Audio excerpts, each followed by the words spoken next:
নাম নষ্ট করে কানায় আর গাং নষ্ট করে পানায়, একটা কথাই আছে। এই যে মিলন স্যার শিক্ষামন্ত্রী, ওনাকে অনেকে হেলিকপ্টার মিলন স্যার বলে। কারণ কি জানেন, অনেকেই মজা করে, কারণ মিলন স্যার কিন্তু নকলের দিক দিয়ে খুবই সাবধান। দেখেন কিভাবে নকল কিভাবে করে, এগুলাই কিন্তু উকিদের দেখতেছে। কারণ মিলন স্যার থাকলে নকল কেউ করতে পারবে না।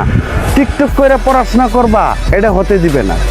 একটা সময় যখন এই মিলন স্যার শিক্ষামন্ত্রী ছিল, তখন কিন্তু এসএসসি পরীক্ষা দিলে সবাই তাদের বাড়িতে যাইতো, ছাত্রদেরকে দেখতে যাইতো, সম্মান ছিল। আর এখন মাস্টার ডিগ্রি পাস করলেও দেখতে যাবো তো দূরের কথা, খবরও নেয় না। ঠিক আছে, তো ওই শিক্ষা খাতরা এমনভাবে ধ্বংস হয়ে গেছিল, এই শিক্ষা খাতরা মান সম্মান ছিল না। এখন যদি এই মিলন স্যার আবারও এই শিক্ষা খাতে সম্মান এনে দিতে পারে, কারণ মিলন স্যার বেস্ট, নকলের দিক দিয়া খুবই সাবধান। সবাই সাবধান হয়ে যাও, টিকটক করে পরীক্ষা দিবা নকল করে পার হইতে পারবা না, কারণ মিলন স্যারের চোখে ধরা দিতেই হবে।